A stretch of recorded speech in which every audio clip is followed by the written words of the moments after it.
საპროტესტო გზავნილებით გორში ჩამოსული სინდისის პატიმრების ოჯახის წევრები ამ წუთებშიც არიგებენ გაზეთებს საზოგადოებრივი თავშეყრის ადგილებში. ისინი თავდაპირველად იმყოფებოდნენ გორის ავტოსადგურის ტერიტორიაზე. ახლა უკვე ამ წუთებში ისინი იმყოფებიან გორის ცენტრალურ ბაზარში, სადაც ისინი არიგებენ გაზეთს თავისუფლების ხმა ციხიდან.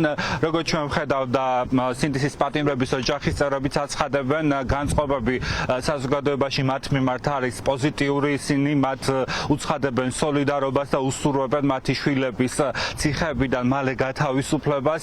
გარდა ამისა, სინდისის პატიმრების ოჯახის წევრები გორში მოქალაქეებს ესაუბრებიან პროტესტის მნიშვნელობაზეც და იმაზეც, რომ 4 ოქტომბრის საპროტესტო აქციაში მონაწილეობა არის განსაკუთრებით მნიშვნელოვანი.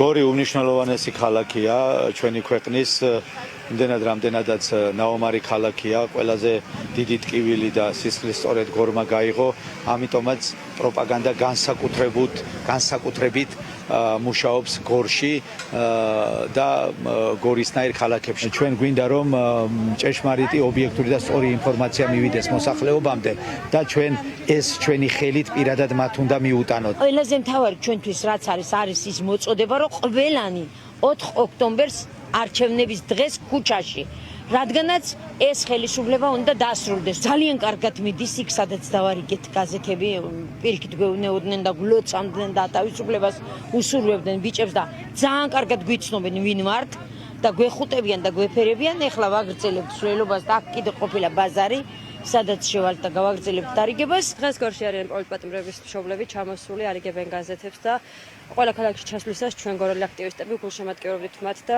გვინდა რომ რაც შეიძლება მეტ ადამიანამდე მიეტანა თქმა მათი შვილების ისტორიების შესახებ და საბედნიეროდ დღეს მოგვეცა ჩვენც საშუალება იმის რომ დავეხმაროთ ამაში და რაც შეიძლება მეტ გორელთან მივიდეთ და მოვუყვეთ ისტორიები პოლიტპატიმრების შესახებ. როგორც მოისმინეთ, სინდისის პატიმრების ოჯახის წევრებს შეუერთდნენ აქტივისტები, ის ადამიანები, რომლებიც გორში უწყლოდ პროტესტში იღებენ ყოველდღიურ რეჟიმში მონაწილეობას. სინდისის პატიმრების ოჯახის წევრები კი აცხადებენ, რომ ისინი არ გაჩერდებიან იქამდე, სანამ მათი მოთხოვნები არ დაკმაყოფილდება. გორიდან გიორგი დვალიშვილი გვერდებოდა. ქართველი პარტიზანი